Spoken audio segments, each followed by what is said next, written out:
Alright everybody, here it is, at last. Long overdue, it's a brand new episode of the One Puck Short podcast.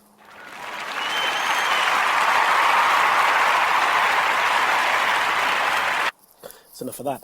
It's been a while. This is the 86th even episode of the One Puck Short podcast. Had a bit of a brief hiatus there. A few other bits and bobs going on. I got married and obviously other hockey writing jobs, doing some media work for the Elite League now. Today's Slapshot in goal. I've also resurrected my cricket blog and podcast, One Stump Short. So things got in the way a little bit, and the One Puck Short podcast took a little bit of a backseat for a while. So thank you to those of you rejoining me. Thank you to those of you who've continued to support the blog and the podcast and so forth. Thank you for all coming back and yada yada yada and all those wonderful things. And obviously it's been quite an interesting week in the NHL. That's what sparked me back into life a little bit. A truly mind-boggling Wednesday for many reasons. I'll start with the easy one. I think is Steven Stamkos has opted to stay in Tampa Bay. It's not a huge surprise, I don't think, to a lot of people that he's decided to stay there in the end. I think as a package, that was the best place for him to go or stay, should I say.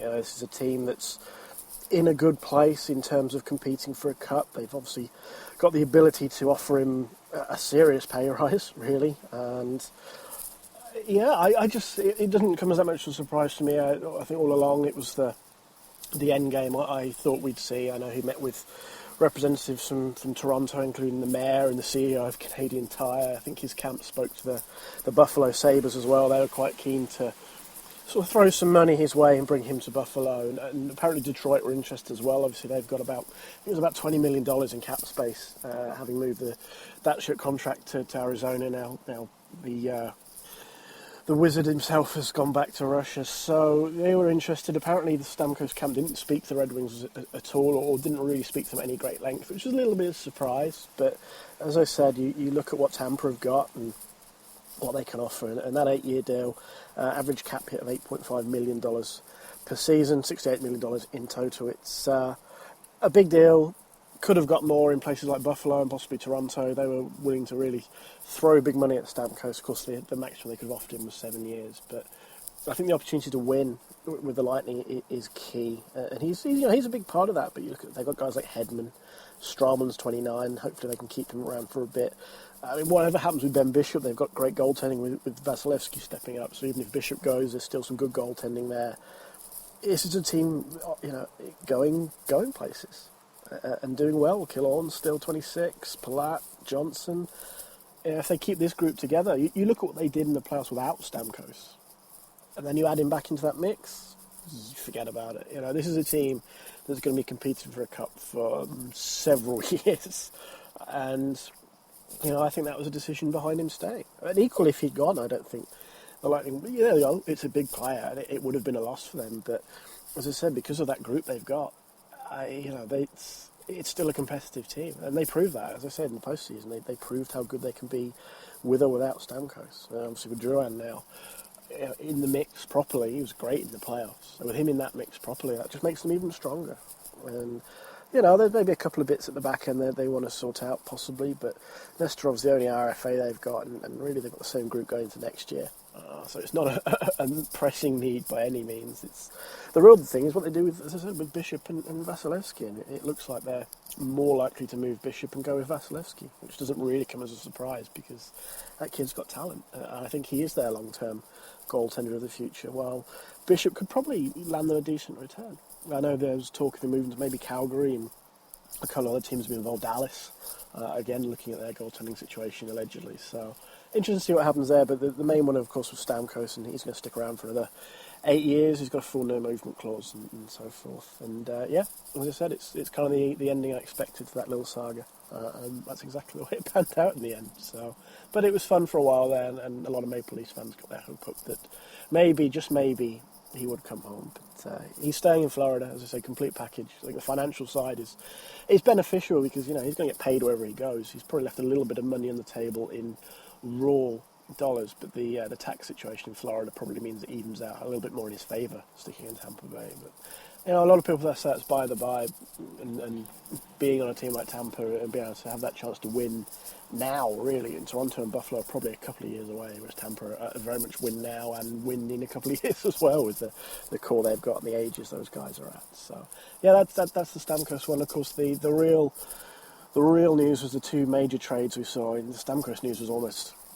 Well, it was literally not even secondary. It came in third in terms of the big stories this week. The first one that went down, Taylor Hall traded straight up for Adam Larson. Now, I don't think it was any secret that the Oilers, a little wind blowing past me as I said, hey, outside my office,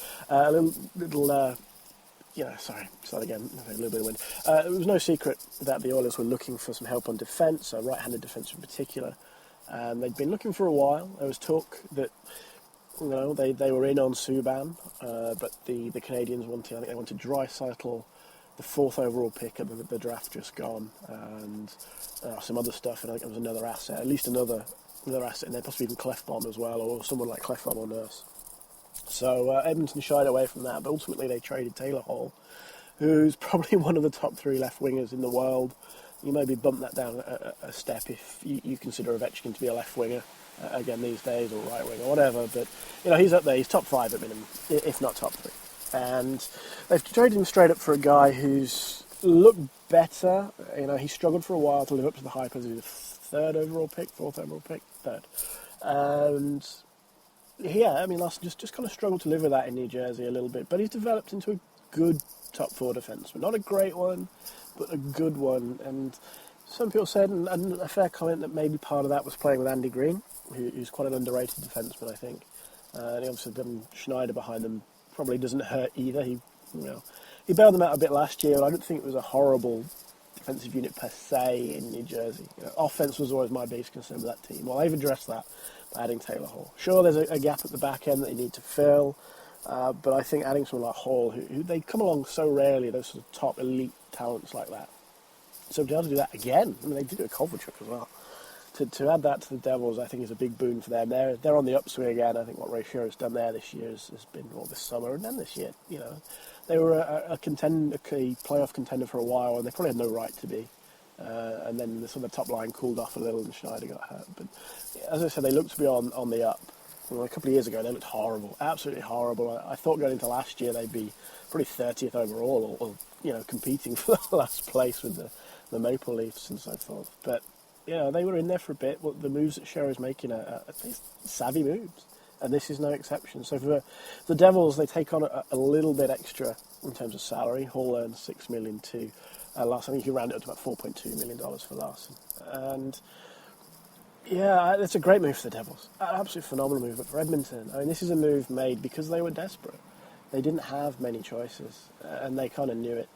And this is where they've ended up. Could they have gone back to Montreal? I'll come on to the actual Subban deal in a minute, but could they have gone back to Montreal, tweaked what the Habs were asking for, and said, look, guys, we're willing to part with Clefbaum, we're willing to part with, Nugent Hopkins or Jordan Eberle. What do you think? And take it from there and see if something can be done. And, on that front, Dave Staples, one of the writers at Edmonton, made a great point, is that Subban's cap hit is like $9 million a year. That's a lot of money. And if they're going to pay Larson 4.2, that leaves them with scope to sign.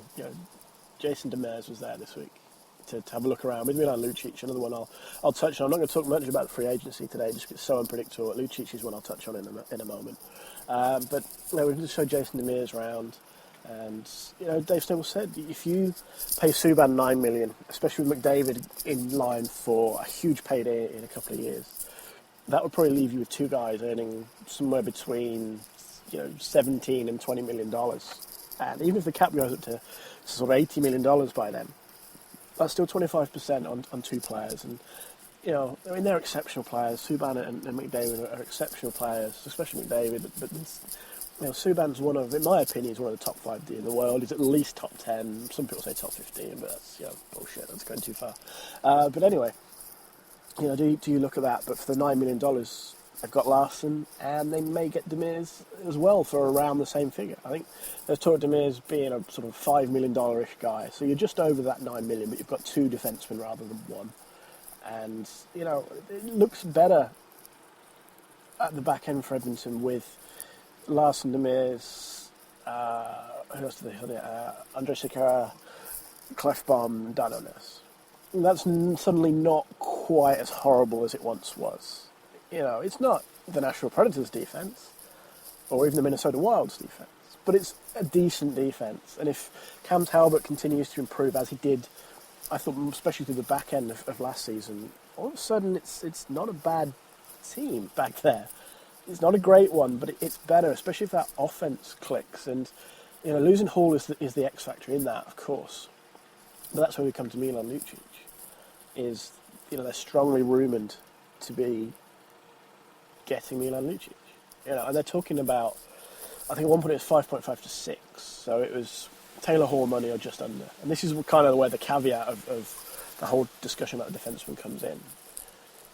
It was 5.5 to 6 for Lucic. Now some people are saying 6.5.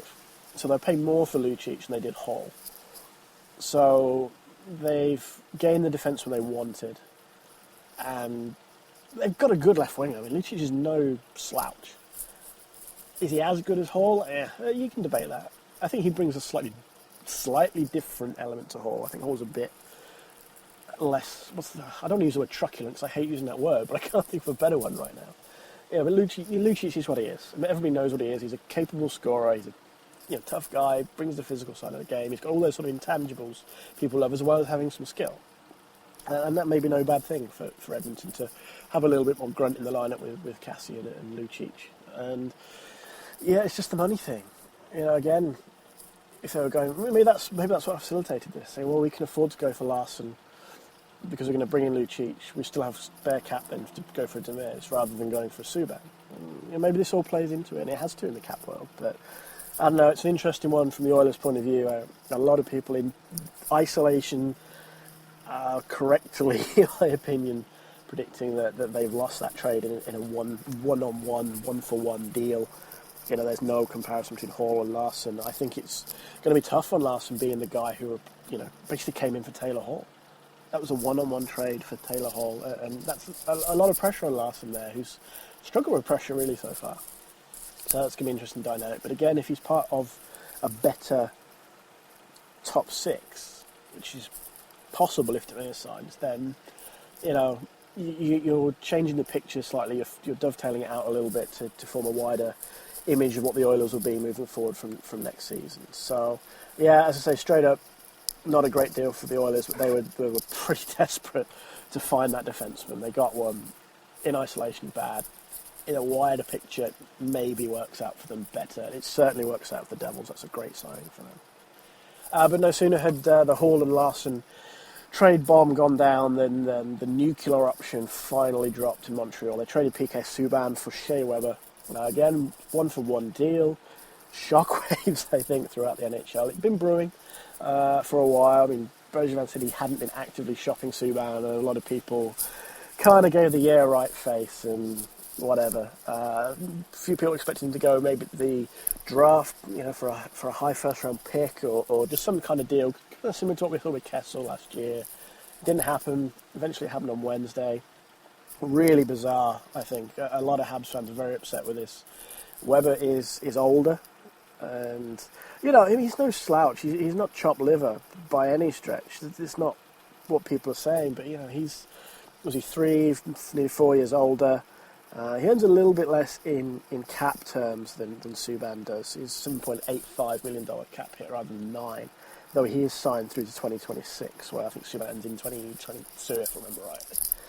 So there's all these kind of weird subtleties that go into it, and a lot of people have been talking about how Weber brings these, intangibles again to the Canadians that some people seem to think, and when I say some people, I think we're specifically talking about the Canadians' management.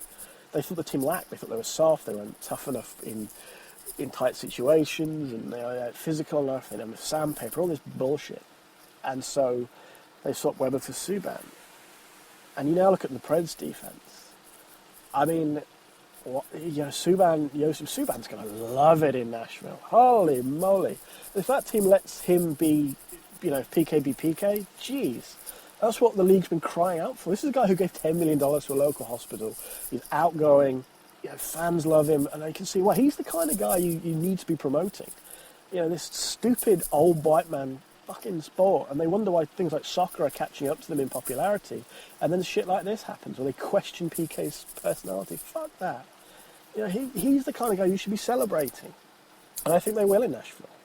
I mean, you can just imagine that defense. Oh man, Yossi and Subban alone are two of the top defensemen in the league. Ryan Ellis, I think, is an underrated defenseman in the mix there. Ekholm, they're going to have a tough time protecting these guys because they haven't carried over Subban's no movement clause. So you've got Subban, Yossi, and probably Ekholm will be protected for the expansion draft, which is a shame because they'll probably lose Ellis. And it's just madness. Nashville in here and now, especially if they can get some better goaltending next year, because Rinne wasn't great for large parts of the year. I had a bit of an upspike in the second half, but for large parts of the year, he wasn't good enough. He wasn't the old Pekka Rinne. He's like a cult hero there. He wasn't good enough. But this team now, Forsberg's locked in. Johansson will be there for a year. They need a new captain, but if that goes to someone like Mike Fisher, who I know Matt Larkin from the Hockey News was talking about maybe taking over the sea, I think that would be a great move. I like Fisher a lot, and his wife is, somebody described her as the Predators' welcome wagon. Carrie Underwood is basically the chief cheerleader of the Predators in the welcome wagon, and that's pretty true, to be fair. That team's going to be so exciting, especially when you get rid of Ribeiro, that dick. He's just a terrible human being. If they can move him and clear some cap there, they've got a lot of options. They may, down the road, and this is a big caveat for this deal, they may take a serious financial hit on the cap recapture penalties if Shea Weber retires before the end of his deal. I did a piece on it in January. I think my numbers are about right going on what I've seen recently, give or take. A few $100,000 here and there, but I'll link to it on the blog again because some of the numbers are truly mind-boggling. I mean, you're up to $4, $5, $6 million against Predators' cap in recapture penalties if Weber retires towards the end of his deal, so sort of 2020-ish, 2022. If he retires in 2025 with one season left to go, it's like a $26 million cap recapture penalty against Nashville. Oh, jeez. I guess this is a team that's the problem for tomorrow. Dave Poile's probably not going to be there in 2025, so what does he care? It's like 9 years away. So it's one of those things, especially the cap sticks, that they have to worry about one day. But we'll see how that pans out and what happens there. But it's just a truly mind-boggling deal for the Habs. There's a lot of Habs fans saying they're done with the franchise now, that they think they've chosen Michel Therrien, who is not a well-loved coach in Montreal, but they've chosen Therrien over Subban. It's hard to argue with that. It makes you wonder what guys like Carey Price think about things like this, because that was probably their best skater. With honourable mentions to Pacioretty and things, that was probably the Canadians' best skater. One of them, two, including Pacioretty, or maybe three if you're really generous, and say Galchenyuk's going to be, a top-end player when he matures a touch more, because he shows flashes. But ultimately, they've moved their best defenseman. I guess I say, Weber's not chopped liver, but he's not Subban, and I think that's a ridiculous move by the Canadians. I just don't really buy it. I can't really understand it myself. But again, this isn't a hockey decision, I don't think. This is a personality decision, through and through. Through and through. They didn't like who Subban was. And, I don't mean that in a racist way, but it's very hard to kind of look at this really extrovert black male in a traditionally white sport run by a lot of middle-aged white guys. That goes outside what they're used to, of a lot of good old Canadian boys giving robotic answers to interviews and towing the line, whereas PK is turning up in purple crushed velvet suits and his wild hats and all this cool stuff that young fans actually could really get behind, especially given how popular he was in the community there. But the club couldn't.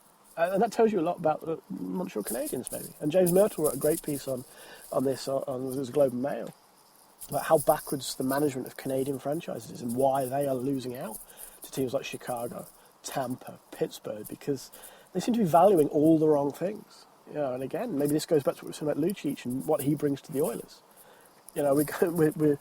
almost watching Shiro try and reassemble the 2011 Bruins. And Steve Dangle, made this point on Twitter that part of the problem with a lot of teams now is they want to be the 2011 Bruins. Well, they were, almost uncopyable. That's not a word. I can't think the right phrase. Sorry.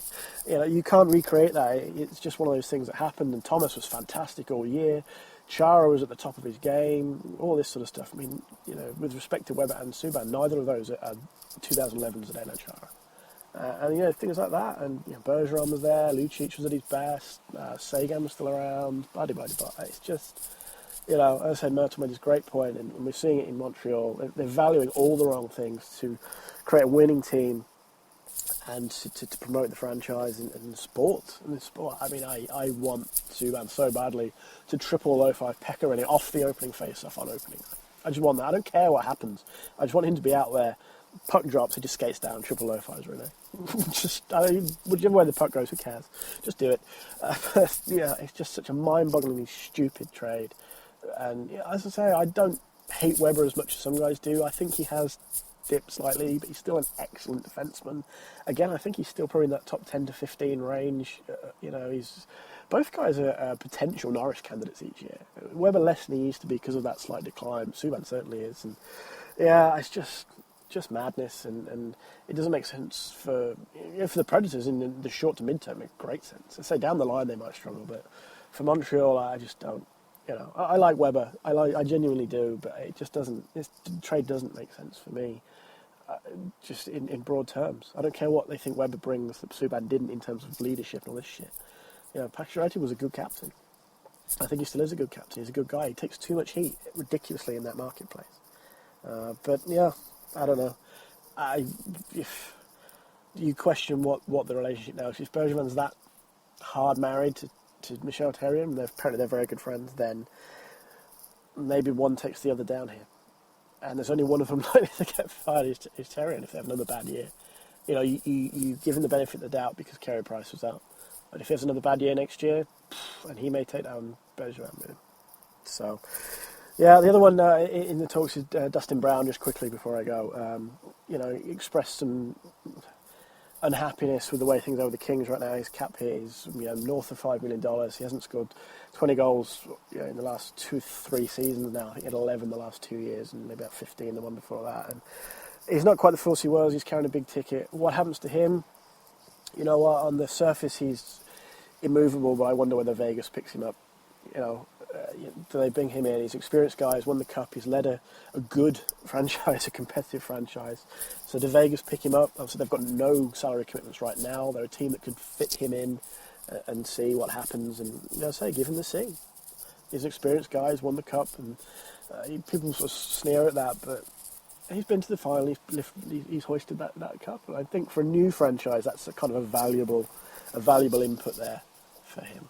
And for them as a franchise. So we'll see. It's just speculation, and I that's kind of the way I see Brown getting out of LA, because I can't see much trading for him unless they are a hard cap floor team that needs to get over the minimum. But even then, teams like Arizona have got guys like Max Domi pending new deals in the next couple of years, and New Jersey are on the up and things like that. So there's not many teams going to be like that anymore, I don't think. And so Vegas maybe that's Brown's out, but that's where I'm going to leave it for today. Thank you very much for joining me. As always, you can find the blog onepuckshort.wordpress.com. You can email onepuckshort@gmail.com, and you can find me on Twitter @RobMcGregor35. I hope not have such a big gap between episodes now. I'm going to try and be a bit more regular again through the summer, and obviously with free agency starting in about, what are we now, 2.25 hours, 3 hours, whatever you want to call it, depending on when you're listening. So actually, I might as well round it down to 2 by the time this actually gets uploaded. 2 hours time. Hope to have something, maybe over the weekend if significant stuff happens, if not early next week, to break down some of the bigger deals which we expect to see in the next sort of 24 to 48 hours. So thanks again for joining me, and I'll speak to you all again very soon.